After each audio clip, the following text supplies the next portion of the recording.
क्या नाम है इनका? ऐसे ही सिंपल प्रोग्राम रही। Good morning sir.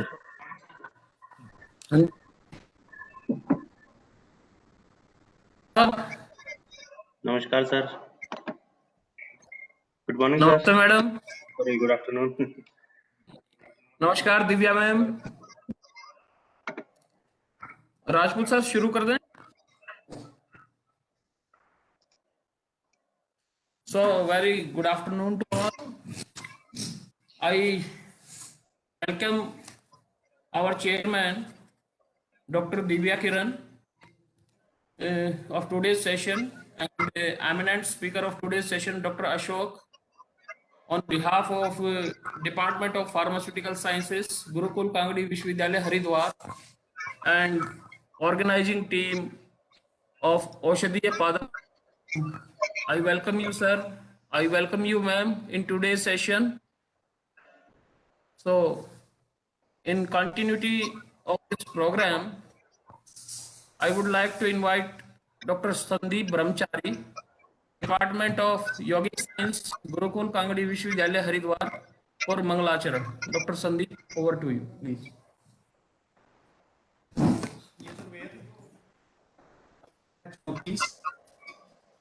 प्रथम और द्वितीय मंत्र।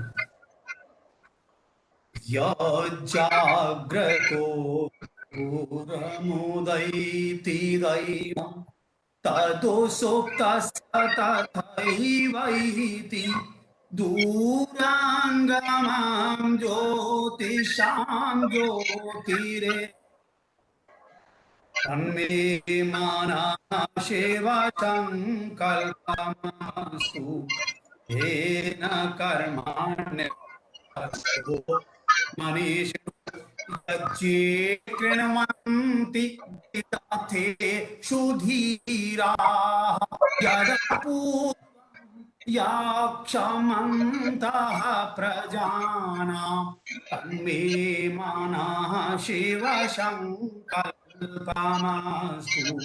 तन्मे मनः शिव संकल्पमस्तु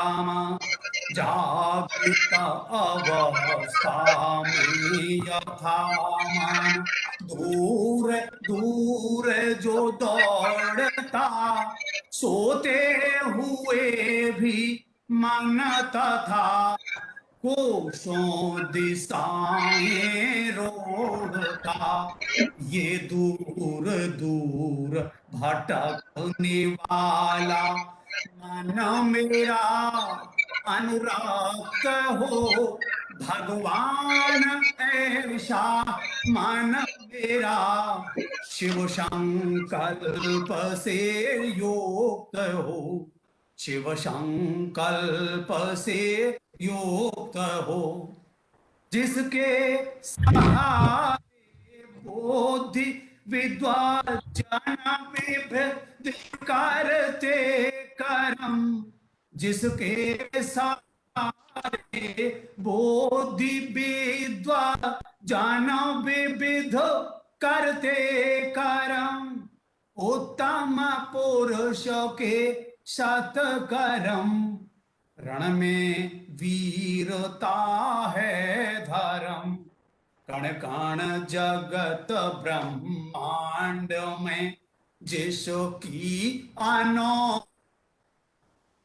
शान है शिव संकल्प से युक्त कर दो मार मन मेरा भगवान है शिव संकल्प से युक्त कर दो मन मेरा भगवान है या जाग्रतो पूर्वमुदैति दैवं तदोषोक्तस्य तथैवैति दूराङ्गां ज्योतिषां ज्योतिरेकं तन्मे मनः शिव संकल्पमस्तु तन्मे मनः शिव संकल्पमस्तु तन्मे मनः शिव संकल्पमस्तु।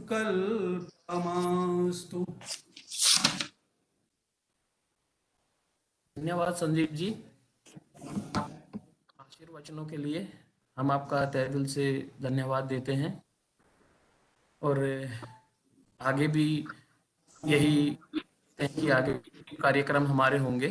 संदीप जी आप हर सेशन को इसी तरह से शुभारंभ करने में मंगलाचरण से अपना आशीर्वाद दें। Now it's my pleasure to introduce our today's session chairman, Dr. Divya Kiran. Dr. Dr. Divya Kiran, currently working as HOD in RP IIT campus Karnal. She is having experience of working with R&D in Gurgaon, Haryana.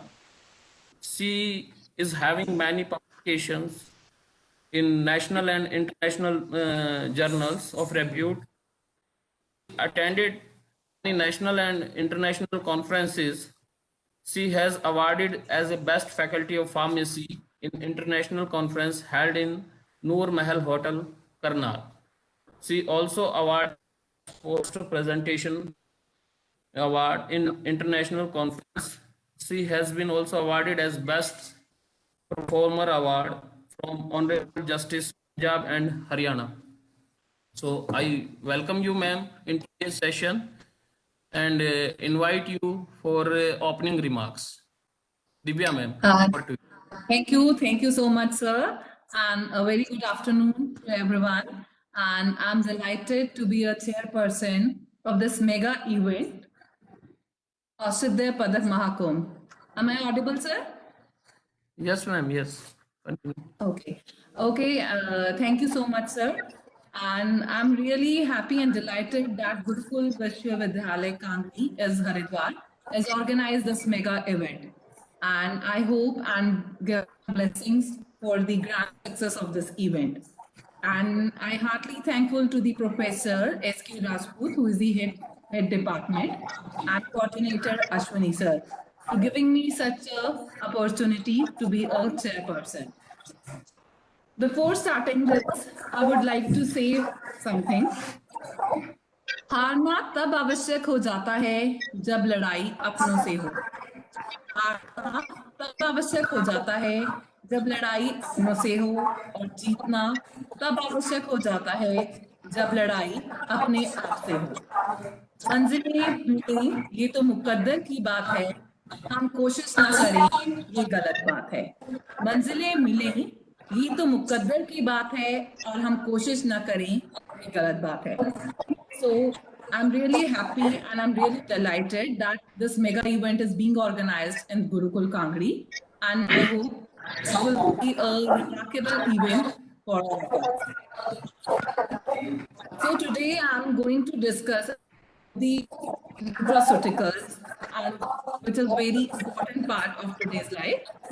So with going through the herbal medicine, which is as old as our civilization, it involves the medicinal use to be in which the drug is treated with the disease to enhance our general health and well-being. So, as you know that the nutraceuticals, these are very important for us, but in India and in other developing countries, they are not much used. The reason behind is per capita income of our country people, and the awareness is very low among the people. But in the United States and European countries, the nutraceuticals are being used in a daily diet. So what are the nutraceuticals are? Nutraceuticals, it is a combination of two words in which it includes the nutrition and pharmaceutical, which includes the food and food products, which provides the health and health benefits along the prevention and treatment of the diseases. These are the dietary supplements actually, which must be taken in our daily diet to improve our health and to just remove the ailments. The nutraceutical products which are available in the market are of types. One is functional and other the dietary supplements. And functional we can include the vitamin D sachets that we use in our milk just to provide the vitamin D to our body. which is good for our bones. So that is our functional foods. So functional foods, which are the type of nutraceuticals, these include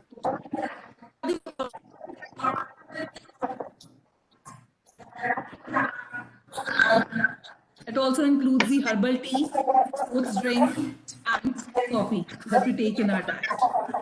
Second one is our dietary supplements, which are providing to our body, and they are carbohydrates, capsules, and other formulations. If we talk about the health benefits regarding nutraceuticals, the nutraceuticals are the substances which elevate the ailment, and these are the foods. And these foods include the vitamins, lipids, proteins, pills, capsules, and powders, which are useful for our diet. These not only improve our ailments, but also helpful for the vitality of our body. So it also improves our health as well as some of the diseases which can be cured by them are like osteoporosis, diabetes, hypertension, cancer, and many other upsets can be cured by the nutraceuticals. So nowadays it is must that we have to take nutraceuticals, and due to the lack of awareness, the people are not taking these nutraceuticals. But they are very important in our diet, which can increase our health values. They are help stay us life longer. They are helpful for our physiological benefits. So I would like to discuss about some of the diseases and heart diseases, which are very common in today's life. So nutraceuticals, which are important in our daily life, which can improve these diseases. Like the health benefits of nutraceuticals and diabetes, if we talk about them, then it includes vitamin C, which is very important for us. And in daily diet, we have to take vitamin C, and you very well know that citrus, unlike its source of vitamin C, orange, vitamin C, and many other things we can take in our diet, which can improve diabetes. And vitamin D, it is obtained from sunlight. Sunlight is the source of vitamin D. The rising sun and during the sunset, the rays from the sun, they are major source of vitamin D. And this vitamin D is helpful to improve diabetes. Vitamin D, vitamin E, and magnesium, proteins, these are our dietary supplements which can be included in our diet. If we talk about some of the cardiovascular diseases, then nutraceuticals which can be added in our diet are spirulina and the soya nutrient. The soya protein we can take from the soya paneer, very good for our health, used to treat the heart disease. The reason behind using the soya paneer and soya nutrients, they contain rich source of polyunsaturated fatty acids, which are very good for our health. They provide us vitamins, they provide us fibers, and they keep our heart healthy. Including this, we have curcumin, which is obtained from the turmeric. It is very good for our health. Taken in our daily diet, it is, and as a coloring agent, it is good for our heart. Garlic, we take, our Indians, they are very specialized for using garlic in their diet. Tomatoes, which contain carotenoids, lycopene, it is present in the tomatoes, which is very good for our health. And they are a source of helping the cardiovascular system, improve our cardiac system. So it can be included in our diet. Moreover, we can include nutraceuticals for the treatment of cancer, which includes garlic, ginseng, tomato, and red pepper. These are very good, and these can be used in our daily life and our daily diet to improve our health. Moreover, if we talk about some of the gastrointestinal diseases, some of the drugs like aloe vera, curcumin, these can be included in our diet. as well as garlic, honey. These all improve our gastrointestinal tract, and they improve and they just elevate regarding gastrointestinal tract. So at last, I would say that these all the nutraceutical supplements,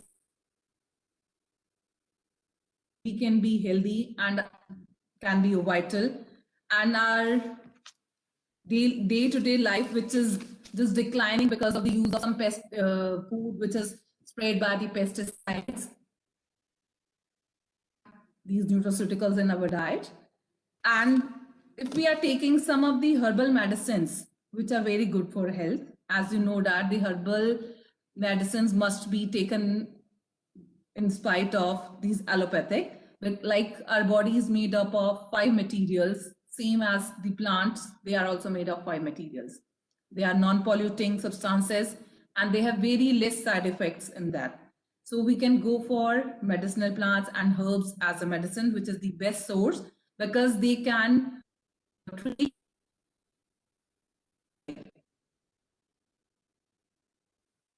We have to take some of the measures and cautions if we take some of the herbal medicines, like we should not do self-diagnostic ailments.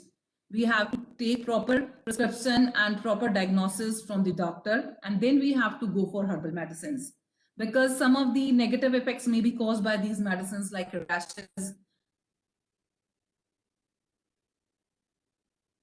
happen. And just beware of interaction of herbal medicines with other ingredients and purchase only herbal medicines and products from the reputed suppliers only. So that was for today regarding nutraceutical. Now I would like to thank everyone opportunity. I'm so feeling so delighted and pleasured to be a person of this Mahakumbh. And I heartily thankful to Dr. S. So, I thank everyone over there. And I would like our eminent from Central University, Mahendragarh. Thank you for joining. Thank you, ma'am. Thank you, Divya ma'am, for your kind words and blessings. Also providing us valuable information regarding nutraceuticals. Oh. So thank you very much. Now it's my pleasure to introduce our eminent speaker of Thank today's you. Thank you session, so much. Dr. Ashok. Dr. Ashok currently he is working as assistant professor in Department of Pharmaceutical Sciences, Central University of Haryana, Mahendragarh. He is MS Pharm and Pharmacology. Dr. Ashok received Gufic Prize for work in indigenous medicines in India from Indian Pharmacological Society in 2017. Dr. Ashok received extramural funding of 5 lakh rupees for the project from AKTU, Lucknow in 2020. Dr. Ashok also received AKTU research grant of 5 lakhs from the hands of Honorable Chief Minister of Uttar Pradesh, Sri Yogi Adityanath ji in 2017. Dr. Ashok also received consecutively 2 times C.V. Raman Award for the best research in the institute 2019 and 2020. Dr. Ashok also received incentives under the category of best performer faculty in the year of 2017 at institute. He also received international travel grant award for attending PD conferences in Australia in 2020. Dr. Ashok have received International Brain Research Organization Travel Grant Award for attending International Neuroscience Winter Conference at Austria. He also received International Travel Award by DST for attending Japan Neuroscience Society Conference at Japan.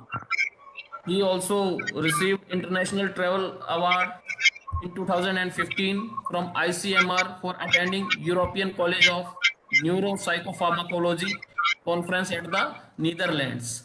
He also received International Brain Research Organization IBRO Travel Grant Award for attending IBRO APRC Chandigarh.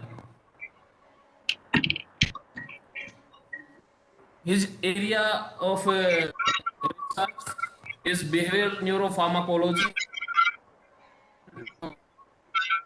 yes, medicines, etc. If we talk about research experience, he is having more than 9 years of research experience in his credit, and he is having more than 28 national and international research paper in national and research international journals.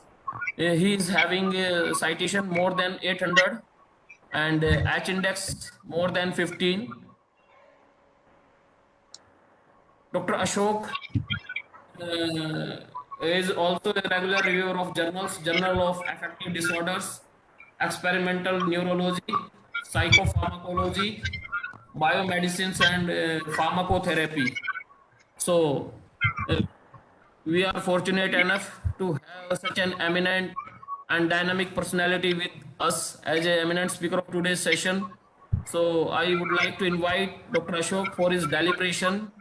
Dr. Ashok, please, over to you, sir. Yes. Thank you, Dr. Ashwini. You're welcome, sir. Yes.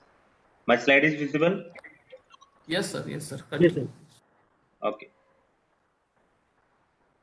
So thank you for inviting me for the talk on the topic of phytochemical, a treasure trove for the management of behavioral disorders.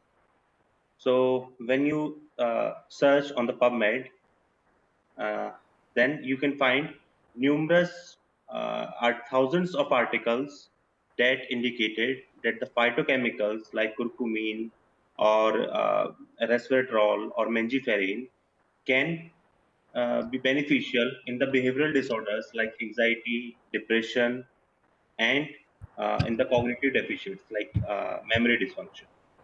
So today we are going to talk about the different phytochemicals that are proved clinically beneficial, preclinically beneficial in the treatment of depression and memory dysfunction. So before going to the particular chemical, so first of all, the phytochemicals are the naturally occurring compound. As you know, these are found in the plant food such as fruit, vegetables, whole grain, beans, nuts, and seeds. And approximately 25% of our drugs that we used treat the human diseases that have been derived from the plant. It means the plant is the major source for the drug to alleviate the or to cure the human diseases.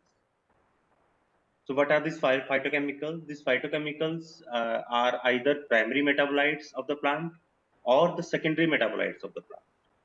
So the primary metabolites like carbohydrate, lipids, nucleic acid, proteins, and the secondary metabolites are generally not useful for the plant, like alkaloids, phenolics, essential oils, or steroids. So these secondary metabolites are mainly, you can say, the byproduct of the biosynthetic pathways that occur in the plant. So the major role of these secondary metabolites in the plant is they can produced in the plant for their defense purpose. So if we go to the phytochemical classification, then the phytochemical are classified mainly in 5 categories. So first one is carotenoids, then phenolics, alkaloids, then nitrogen containing compounds, then organosulfur compounds. So all the phytochemicals, nearly all the phytochemicals that are beneficial in the different diseases belongs to these categories, like carotenoids, phenolics, alkaloids. So carotenoids like alpha carotene, beta carotene, lutein, or lycopene. So these phytochemicals belong to the carotenoid category of the phytochemical. The next one is the phenolics. The phenolics can further subclassified into different categories like phenolic acid, flavonoids, stilbenes, coumarins, and tannins.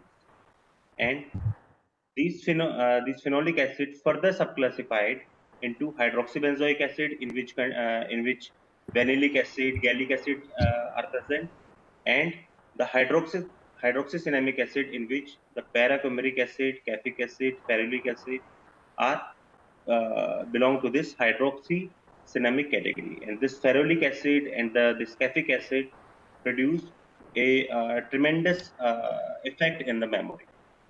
The next one is the flavonoids, and the flavonoids can further subclassified into different categories like flavonols, flavonones, anthocyanins, isoflavonoids. And majority of the phytochemicals that are useful in the behavioral disorders belongs to this flavonoids category.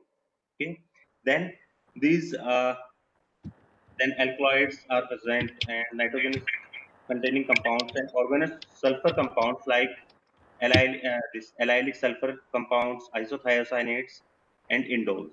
So we will discuss these all phytochemicals that are useful in the behavioral dysfunction or disorders one by one. So first of all, we are going to talk about the different phytochemicals that are involved in the treatment or in the management of depression. So numerous preclinical studies are present that indicates that different phytochemicals can alleviate the depressive-like symptoms in the experimental animals. So these phytochemicals exert mainly the neuroprotective effect, and strongly suggesting that they can improve the symptoms of the depression in the human being. So these phytochemicals are carbapenem, curcumin, ferulic acid, L-theanine, proanthocyanin, then quercetin, resveratrol. So one by one, we will discuss this individual phytochemical and the effect of these phytochemicals on the depression. Okay. So the first one is carbapenem. So I think you already heard about this carbapenem. So carbapenem is a monoterpenic phenol that is isolated from the aromatic herbs like oregano and the thyme. Okay? And this aromatic phytochemical has anti-inflammatory activity, analgesic activity, gastroprotective activity, many protective activity. It showed many protective activity against different pathological conditions. So this carbapenem drug produced antidepressant effects in the mice as well as in the rat. So at the dose around 12.5 mg per kg, this carbapenem induced the antidepressant effects that seem to be dependent upon the interaction with the dopaminergic brain pathway. So as you know, the pathophysiology of the depression, the underlying mechanism that causes depression in our body involves mainly the dopaminergic system, the serotonergic system. So this carbapenem mainly targets the dopaminergic and serotonergic pathways in the brain.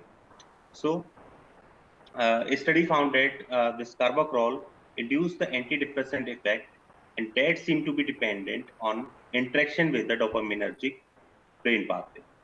The second one study that occurred in the rat at the 12.5 mg per kg dose. So here also it raises the serotonin and dopaminergic level in the hippocampus and in the prefrontal cortex. Moreover, it also influences the neuronal activity in the brain through modulation of neurotransmitters.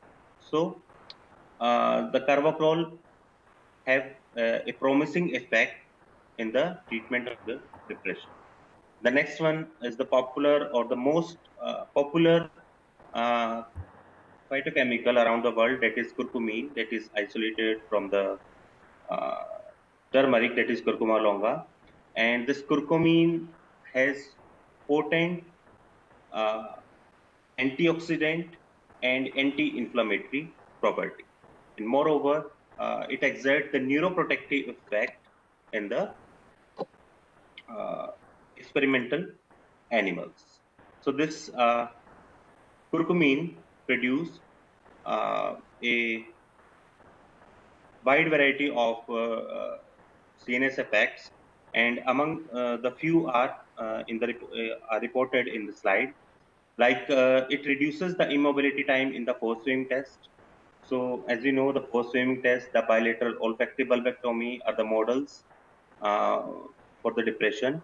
So the curcumin reduces the immobility time in the FST. It also reverses the olfactory bulbectomy induced hyperactivity in the open field, as well as deficit in the step down passive avoidance test. So it means the curcumin has antidepressant effect, as well as it also improves the memory function in the brain.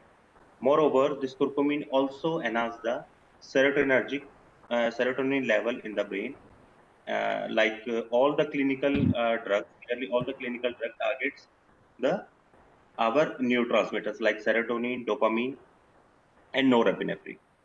Moreover, the curcumin has MAO inhibitory activity, and it also reduces the duration of immobility in the forced swim test.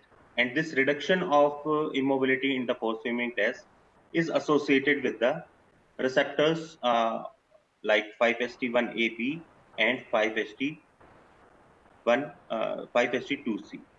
Moreover, the stress model in the rat, this stress model or the restraint stress model is also a one of the widely used model for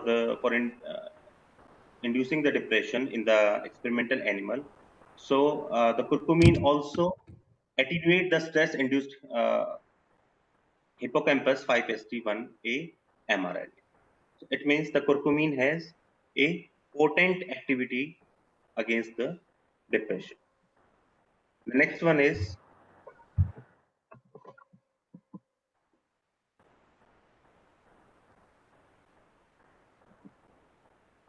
just a minute, slide is changing.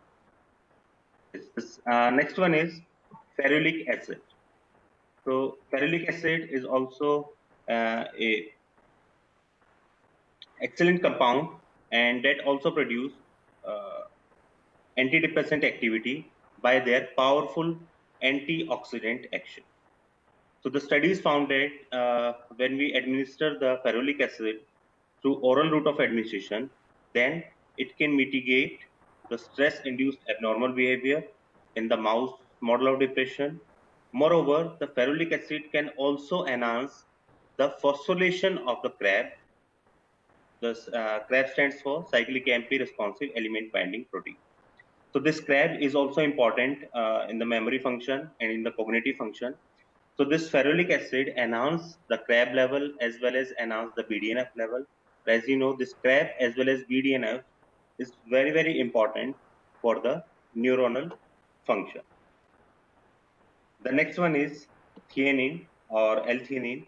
So L-theanine is also it is an amino acid, and first of all, it is discovered in the Camellia sinensis, that is our green tea. So this the source of the L-theanine is green tea. Okay, so this green tea, when we administer this L-theanine in the mice, then it reduces the immobility time in the FST and in the TST without ambulation in the open field test.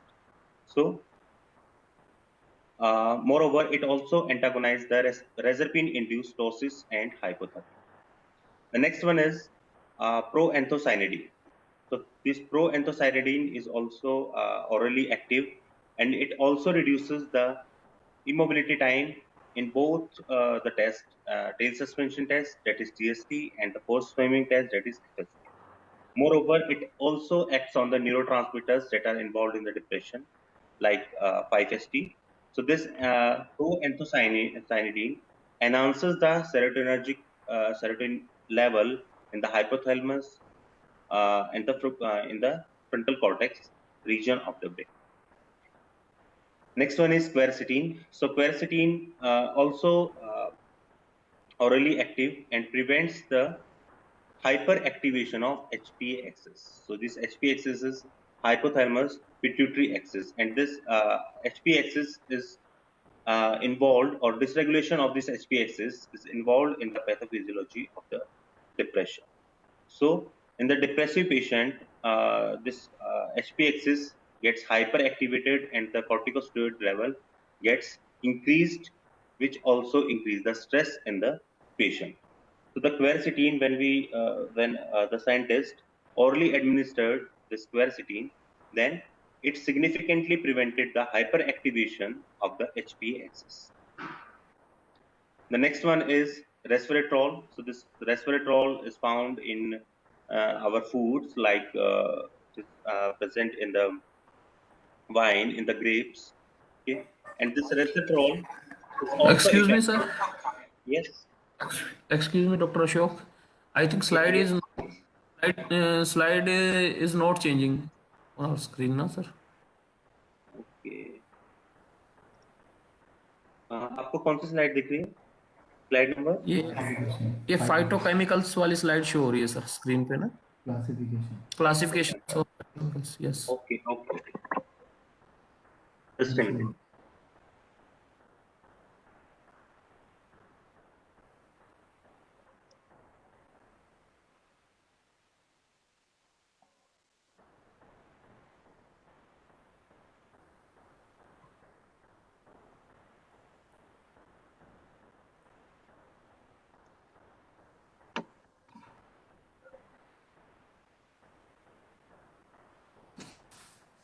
Yes, Dr. Soni, is it visible? Ferulic acid, L-theanine. Yes, sir. Now it's hearing. Oh, okay, thank you. So the next one is resveratrol, and as we discussed, this resveratrol is also a powerful antioxidant drug. So please switch off your mic. So this resveratrol is a type of phenol that is found in the grapes, in the red wine, and in a clinical study with oral administration of 500 mg over 13 weeks, the resveratrol level was measured in the cerebrospinal fluid. Okay, so they found that this resveratrol has excellent uh, bioavailability. Around 70% of the orally administered resveratrol is absorbed. So this resveratrol also decreased the immobility time in the behavioral despair test without influence or influencing the locomotor activity in the open field test, and also enhanced the noradrenaline and 5-HT level in the brain, and moreover it also reduces the weight gain, and it also improves the sucrose preference in the sucrose preference test. So as you know, the sucrose preference test is also a most common test that is useful for analyzing the anhedonia behavior in the animal. Then the resveratrol also raises the serotonergic level, dopamine and noradrenaline concentration in the brain, and it also reduces the monoamine oxidase activity. It means the resveratrol increases the level of serotonin or other neurotransmitters like dopamine and the noradrenaline by reducing the degradation of these neurotransmitters by inhibiting the monoamine oxidase enzyme. So these are the main phytochemicals that are useful in the treatment of depression. The next one are medicinal herbs. So the medicinal herbs in Techly or their processed form is also effective against the depression. And during the our last century, the scientific knowledge about the psychoactive herbs has remarkably progressed. And it is now a common concept that the medicinal herbs are powerful neuroprotective phytochemicals that are present in our nature. And the mechanism that underlying the neuroprotective effect uh, or action of these medicinal herbs are like regulation of serotonin, dopamine, noradrenaline reuptake, MAO inhibition, as we seen this MAO inhibition in case of resveratrol. The next one is the synaptic regulation of serotonin, noradrenaline, and dopamine. Means it increases the concentration of these neurotransmitters in the synaptic cleft, and it also increases the inflammatory mediators and the neuroendocrine modulation. So the most common Chinese herbs that are effective in the depression are, first one is Camellia sinensis. So this Camellia sinensis is also orally effective in the mice, and it decreases the tail suspension, decreases the immobility in the DST and FST. Moreover, it also modulates the stress hormone by depressing or inhibiting the overactivation of HPA axis in the mice. The next one is Crocus tivus. So this Crocus tivus, the clinical trials has been conducted on the Crocus tivus to explore the uh, antidepressant activity in the human. Then they found this Crocus tivus also improved the uh, rating scale for depression as mentioned in the ICD-10. The next one is Ecnium ammonium. So this Ecnium ammonium, the clinical trial also conducted and found that it improved the Hamilton rating scale for the depression at week 4 of a study. However, these results are not maintained after the week 6. It means some these herbs have some potential to treat the depressive-like symptoms in the patient. The next one is Hypericum perforatum, that is St. John worts, and it also found effective in the treatment of depression. So it mainly it prevents the relapse after recovery from the acute depression. So first, these the drugs like SNRI or SSRI treat the acute depression, and then this perforatum this herb is given to the patient to prevent the reoccurrence of the acute depression in the patient. The next one is Piper methisticum, and it also improved the depression rating scale with no serious effects and no clinical hepatotoxicity. The next one is Rhodolia rosea. So it also found effective in the preclinical trials as well as in the clinical trials, and with no serious side effects. The next one is Lavandula angustifolia.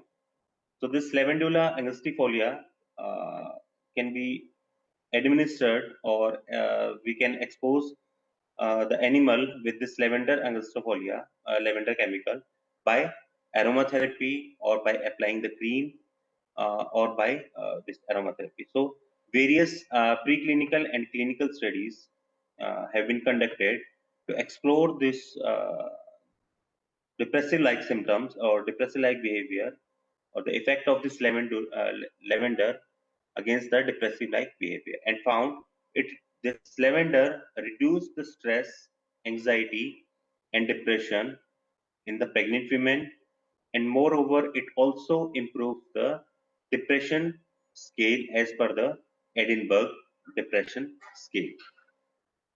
The next one is Nelumbo nucifera. So this Nelumbo nucifera also found promising effects against the depressive-like symptoms in the experimental animals like rats and the beagle dogs. So the mechanism of action of this Nelumbo nucifera is same. It reverses the decreased sucrose intake and decrease the 5-HT1A receptor binding in the brain. Moreover, it also reduced the latency time, first latency time, and in the force viewing test.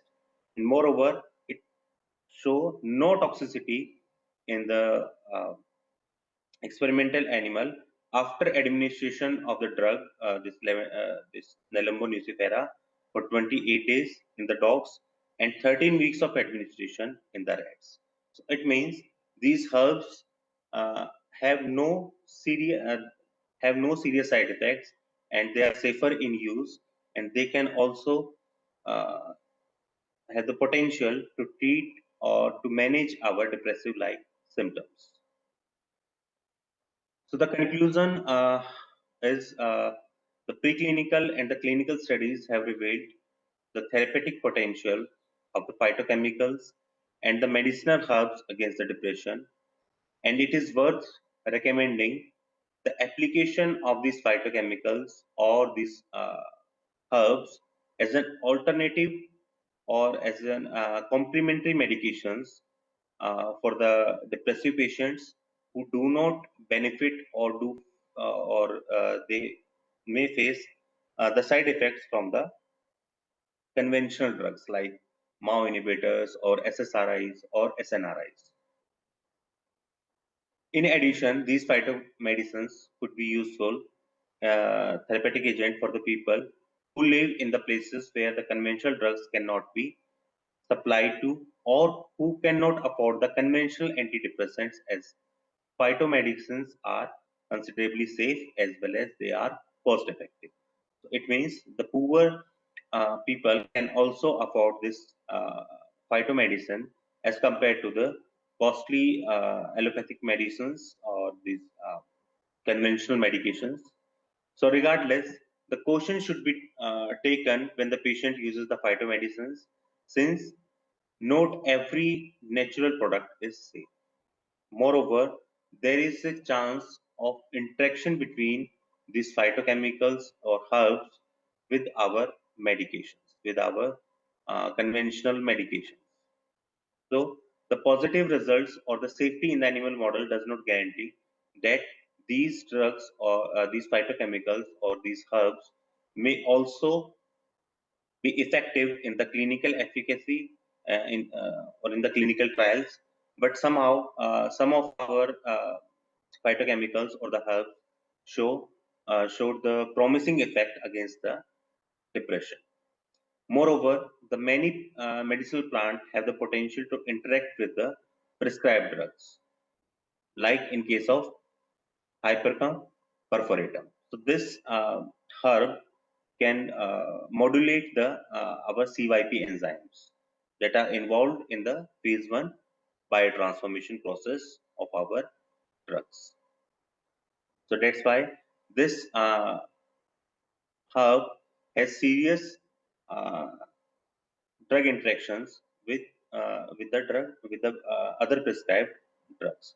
So this herb should be taken with caution. Now, the next one is the importance of the phytochemicals against the dementia. So, the phytochemical compounds shows antioxidant activity, the anti-amyloidogenic activity, the anti-inflammatory activity, and the anti-apoptotic property. So, it means these drugs can show the promising effect in the dementia. So, the main pathological hallmark of the dementia or this dementia is normally occur in the Alzheimer disease. So the main pathological uh, phenomena that occur in the dementia is deposition of senile plaques in the brain that resulted from the extracellular accumulation of amyloid beta proteins and the neurofibrillary tangles, that is called amyloid beta, A beta, and the NFTs.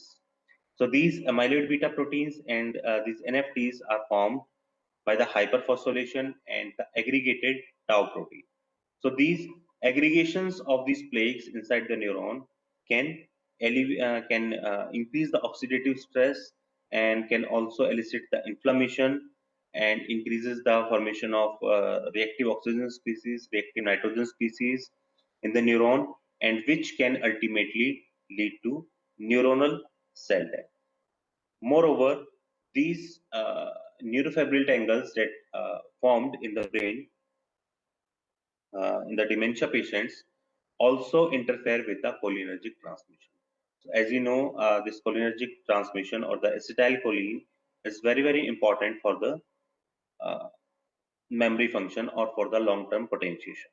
So these neurofibril tangles limit the transportation of the neurotransmitters, and thereby it interferes with the synaptic transmission.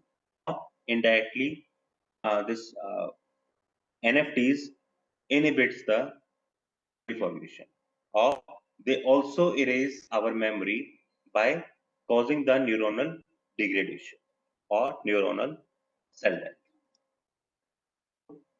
Many phytochemicals are antioxidative and anti-amyloidogenic. It means these drugs prevents the deposition of amyloid plaques in the experimental animals. So many polyphenols are effective in the treatment of dementia, like luteolin, camphorol, quercetin, naringine, cyanidine, melvidine.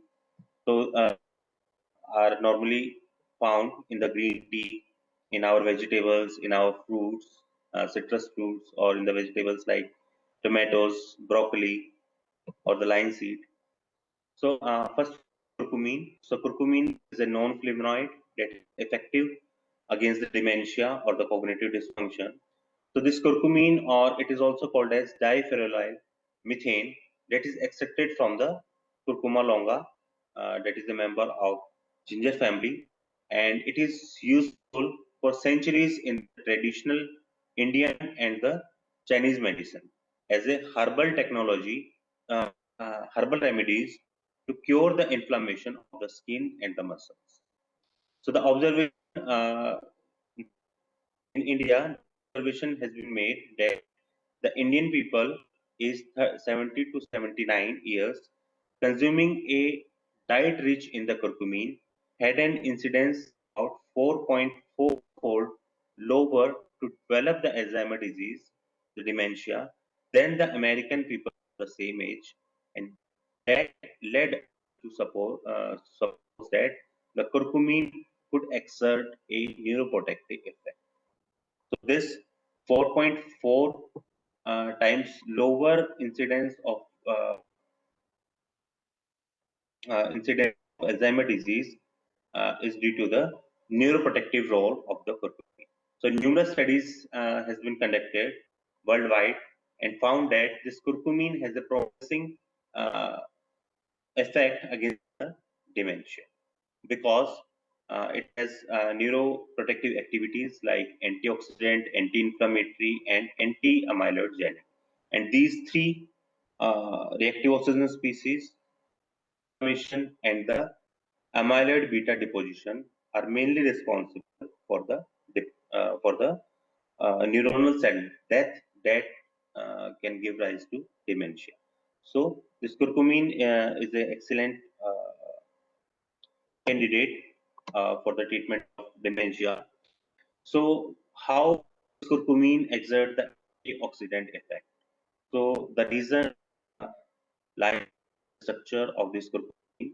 So the antioxidant property of curcumin is mainly due to the presence of a phenolic group that is attached to the 2-methoxy group, which confers the curcumin has the hydrogen atoms or sequentially transfer an electron and a proton, and thereby reduce the reactive oxygen species in our body. Curcumin can also quench the hydroxyl and superoxide radical ions in vitro, and its antioxidant capacity is also considered around 4-fold higher than the alpha tocopherol, that is the standard antioxidant. Moreover, this curcumin also acts as a metal chelator. It means this curcumin also binds with the redox active metal iron, copper, and prevent neuroinflammation via metal induction inhibition of NF-kappa B pathway in the brain of the Alzheimer's disease. So this NF-kappa B, nuclear factor kappa B, is a transcription factor that induces the transcription of inflammatory cytokines. So this curcumin exerts their anti-inflammatory activity by inhibiting the NF-kappa B transcription factor. Numerous studies has been performed to the neuroprotective activity of the curcumin. So in vitro models as well as in vivo models found that curcumin has antioxidant and anti-inflammatory and anti-amyloidogenic activity. And the proposed mechanism behind the protective effect are like reduction of pro-inflammatory cytokines, inhibition of NF-kappa B or COX-2 or INOS or nitric oxide, or it also reduces the tau phosphorylation in the brain and also reduces the GSK3 beta activity in the brain. So the GSK3 beta and the tau hyperphosphorylation is also responsible for the deposition of amyloid plaques or the neurofibrillary tangles in our brain that are responsible for the neuronal death. So it means there are various mechanisms by which the curcumin produce the protective effect against the dementia. Next one is resveratrol. So this the source of this resveratrol we already discussed, and this resveratrol is a phytoalexin that is synthesized from the plant after exposure to stress, such as injury, fungal infections, or the UV radiation. So this resveratrol is a metabolite that synthesized after some stress to the plant. So the structural study found that resveratrol 3 hydroxyl groups in 3,4,5 position that are attached to the aromatic ring, and that or the ability to remove the free radical species. So it means this resveratrol also has antioxidant properties. So this resveratrol, many studies has been conducted in vitro as well as in vivo, and found the protective effect mediated this the anti-apoptotic, anti-amyloidogenic, antioxidant, and anti-inflammatory. So the proposed mechanisms are somewhat different from the curcumin mechanisms, because this resveratrol mainly increases the proteinase A and GRAF phosphorylation and improves the spatial learning and the memory improvement, and it also increases our endogenous antioxidant system, or it boosts our antioxidant system, and thereby producing the antioxidative effect. These enzymes are SOD catalase. So these SOD catalase and the GSH are our endogenous antioxidant. So this resveratrol also has effect in the dementia. The next one is epigallocatechin or epigallocatechin 3-gallate, or called as EGCG. So this epigallocatechin is found in our tea, and it has a direct scavenging properties due to the presence of a trihydroxyl group in the B ring of their structure. And this trihydroxyl groups are responsible for the free radical scavenger activity of this epigallocatechin. So the similar effects seen in vitro and in vivo studies, and many Alzheimer's disease mice also used and found that this epigallocatechin increases the our nerve growth factor, or our BDNF, brain-derived nerve growth factor. So it improves or it promotes the neurogenesis. So it means in the dementia, as we discussed earlier, that the neuronal dysfunction or neuronal cell death is. So this epigallocatechin neurogenesis means of neurons. So it counteracts the dementia induced or the amyloid beta deposition induced neuronal cell death. Moreover, it has anti-inflammatory and antioxidant activity, and their activity is dependent upon the inhibition of COX2 and NF-kappa B. Next one are isothiocyanates. So isothiocyanates belong to the family of Brassicaceae, like Brussels sprout, kale, cauliflower, and broccoli. And these are sulfur-containing phytochemicals that are derived from the enzyme that is myrosinase. So this myrosinase enzyme acts on the glucosinolates in the plant and hydrolyze it. And consequently, the sulforaphane and the morignin is synthesized. So sulforaphane also showed a promising effect in vivo and in vitro, and found this sulforaphane improves our antioxidant, endogenous antioxidant defense system by increasing the NRF2, by increasing the HO1, by increasing the acetylcholine.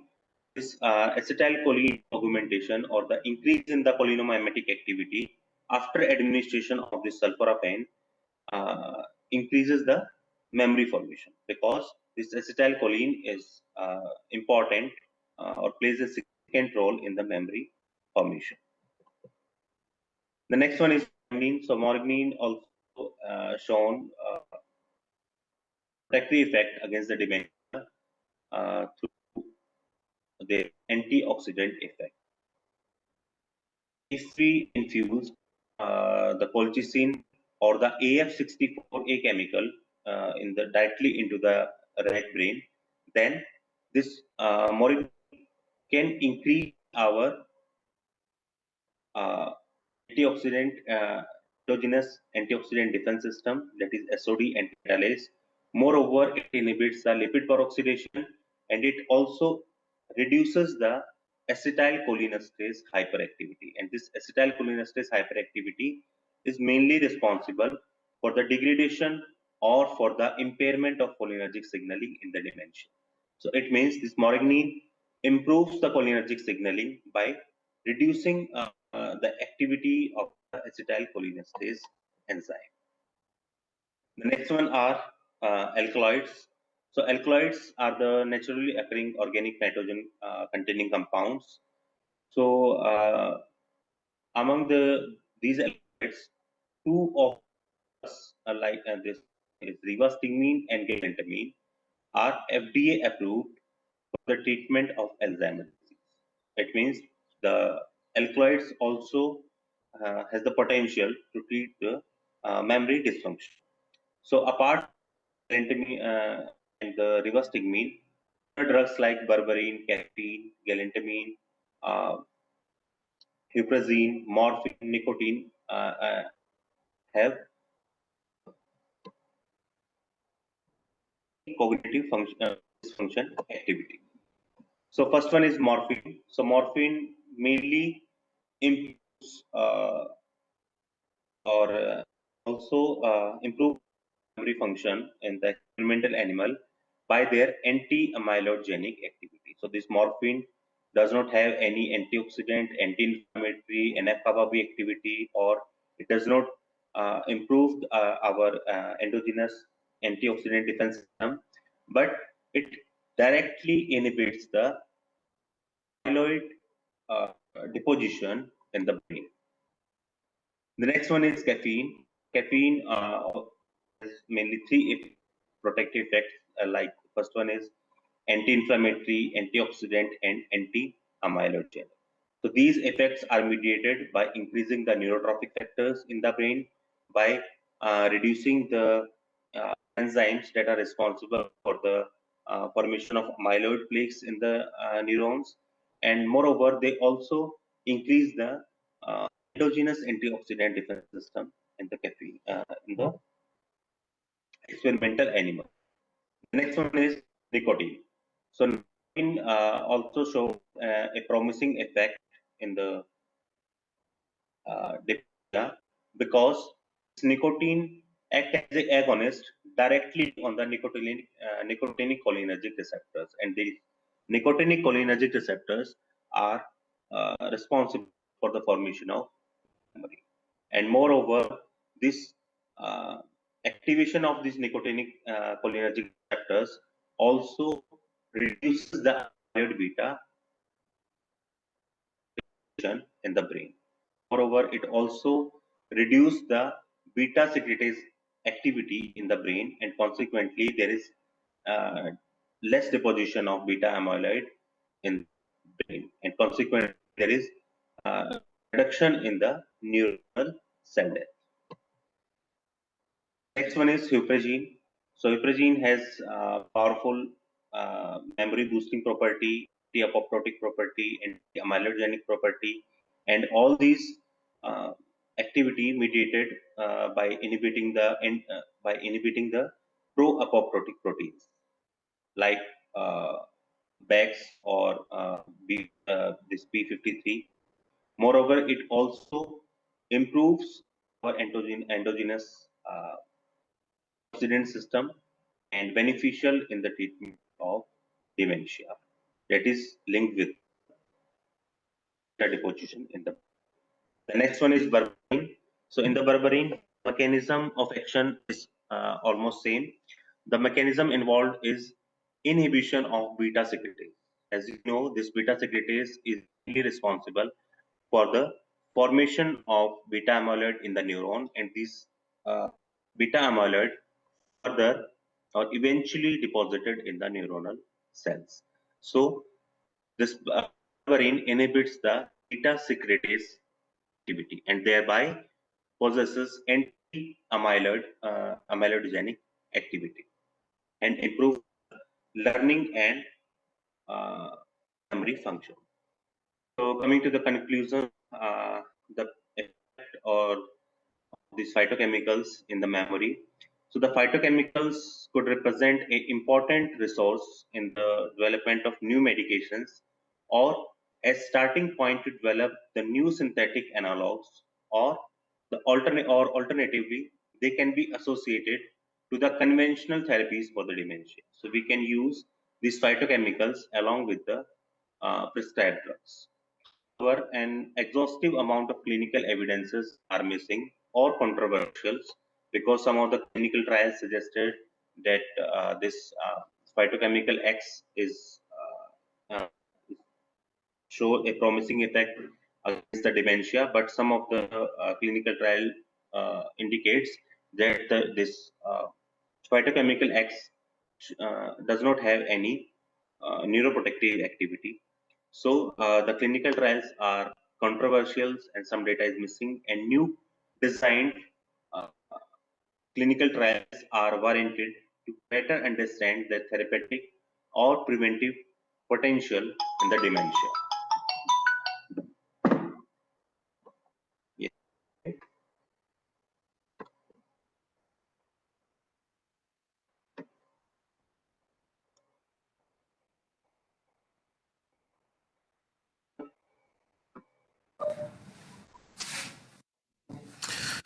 Okay, thank you, Dr. Ashok, for your wonder. You have explained all the things in such a nice manner. Definitely, all the participants of today's session will get benefited with your deliberation. Thank you, Dr. Ashok. Thank you once again. So, for the concluding remarks, I would like to invite Professor Dr. Stendra Rajput, Head of Department uh, of Pharmaceutical Sciences, Gurukul Kangadi Vishwavidyalaya, Haridwar. Dr. Rajput. Thank you very much, Dr. Ashwini. Thank you, sir.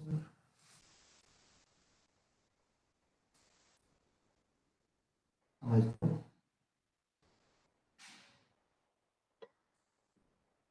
आवाज नहीं आ रही. This is not audible.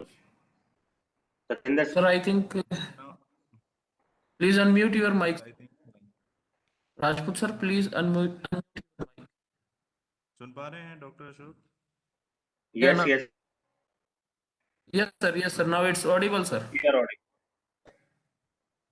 So it was wonderful session, and every time whenever we got the opportunity to listen Dr. Ashok Changla, he wonderfully explained the things how uh, process, methodology, and what are the findings and what could be the future implications. So thank you very much, Dr. Ashok, for explaining such a wonderful way.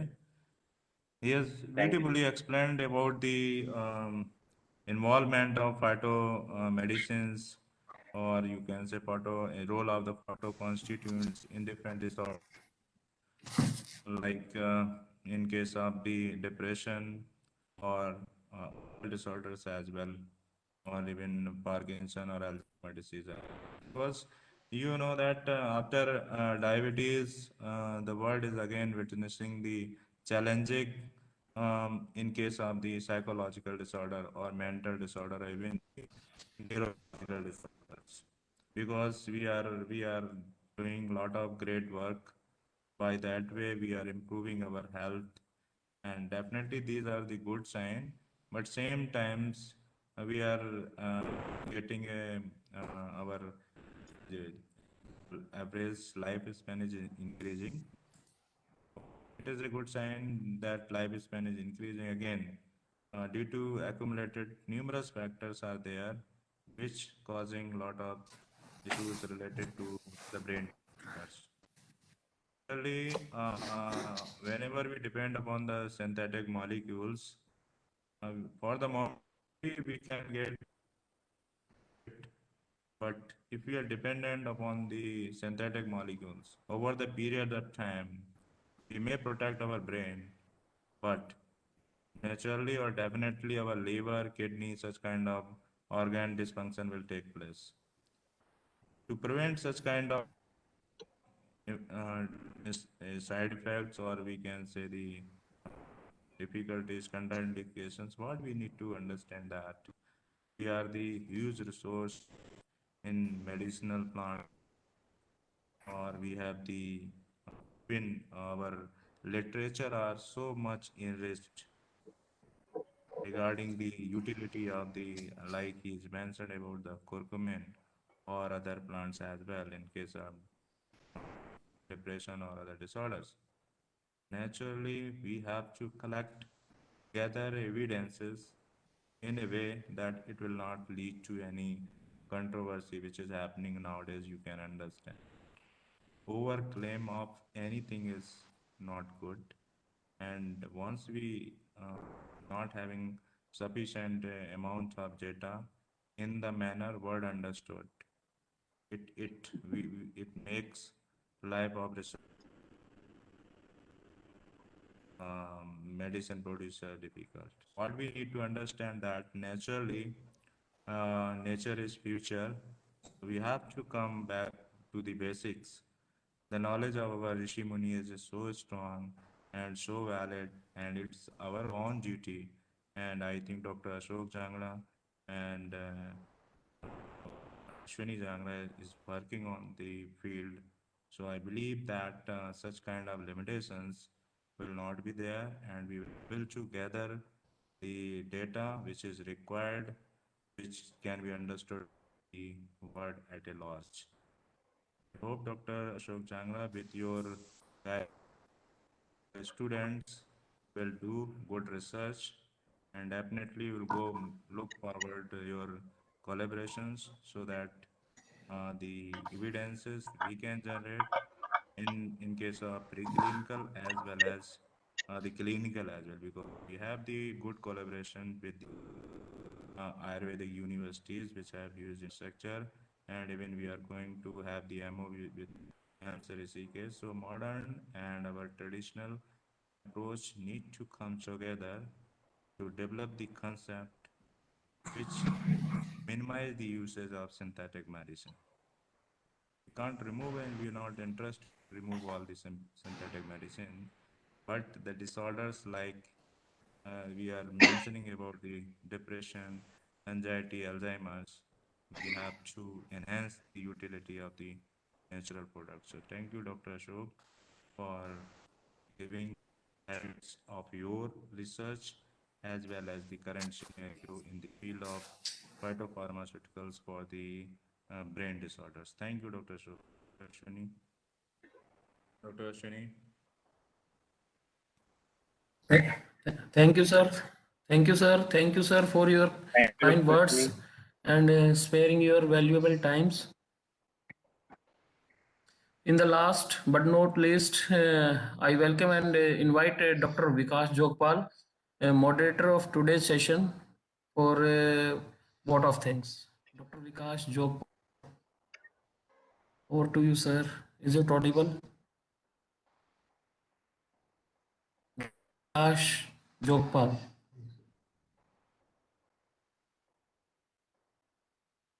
Dr. Vikas Jogpal. No issue. Dr. Ashu, Problem is Ashwini, there. am I audible now? Am I audible Yeah. now? Yes, Dr. Vikas. Okay. Thank you so Yes, much. sir. Yes, sir. Yes, sir. Thank you so much, Dr. I Ashwini. welcome you, sir, and invite you for the vote of thanks of today's session. Thank you so much, Dr. Ashwini. Thank you so much for this wonderful opportunity. Before moving to the formal vote of thanks, I would like to say one thing, that this is really a wonderful platform where the scientific inputs can be exchanged. As Dr. Ashok Jangra has delivered a wonderful talk, phytomedicines, and even we know the many herbs are there which can be 80% and in other manic disorders and brain disorders. But the things is like that, if there are kind of events we are organizing today, which is organized by university, there are many platforms where the student, the other musician can join together and they can have the wonderful knowledge of the thing, as Dr. Jangra has said. So moving towards the formal like, vote of thanks, I feel really privileged and honored to have been asked upon for offer a vote of thanks from my side. I'm really honored. I would like to express my kind thanks to Gurukul Kangri University for honoring me for the opportunity to act as moderator for this excellent scientific session. I express my gratitude to HOD Dr. Professor Satyendra Raj to provide such an eminent platform where scientific news can be exchanged, where academician can connect scientists like Dr. Satyendra, Dr. Ashwini, like Dr. Ashok. Then moving next, the thing is that these kind of events are always benefit for the society. We what we are doing must be benefit to the society somehow. If we are, if just a moment, I am having some issues. Okay, if we are doing something and we are not benefiting the society, it is not a kind of good work.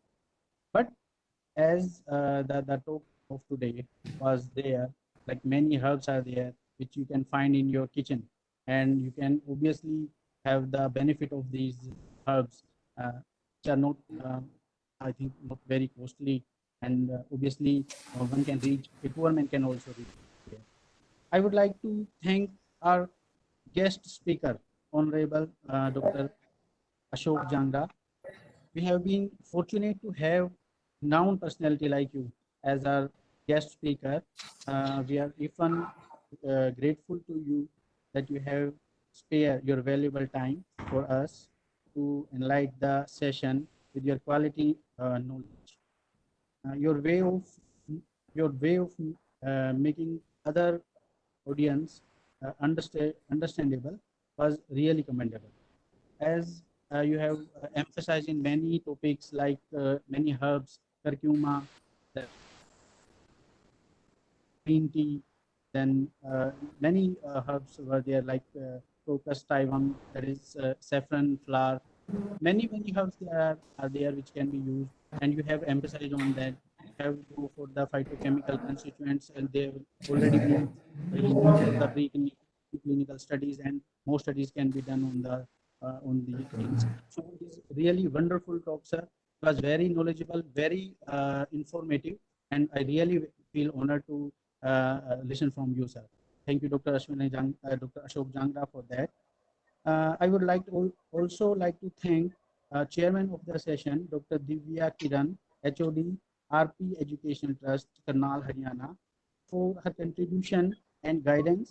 I appreciate your hard work, ma'am, and dedication to make the event successful. And you have also like discussed about the nutraceuticals, which are the one of the needs for the today's, because we are not getting many from the traditional diet or the regular diet. Again, I would like to uh, express my grateful thanks and special thanks to my friend and coordinator of the session, Dr. Ashwini Jangla. As I know, as I know him from more than 10 years, we have worked together. I know him for more than 10 years. He's one of the most enthusiastic person I have ever. His hard work is already you can say a landmark for everyone. His dedication, sincerity towards his work is always commendable. Your coordination of this event was also really a matter of pride for all of us. So, Dr. Jangra, it is really a privilege to like join the amenities like Dr. Ashok Jangra, like Rajput, Ashwani. And I'm even very grateful and very thankful to all the patient audience who have listened all the session carefully and patiently. So it was like a wonderful experience for me to come over here and to present my vote of thanks to all. So Dr. Ashwini is again, I'm very thankful to you. So it is over to you now. Thanks everyone. Thank you so much. Thank you, Dr. Vikas Jogpal. Thank you for your kind words, and thank you once again to all of you for today's session. If you have any queries regarding the sessions, you can put your questions or query. We will definitely back with you. Okay. Sure, sir. Okay, sir. Thank you. So shall we leave the meeting now, sir?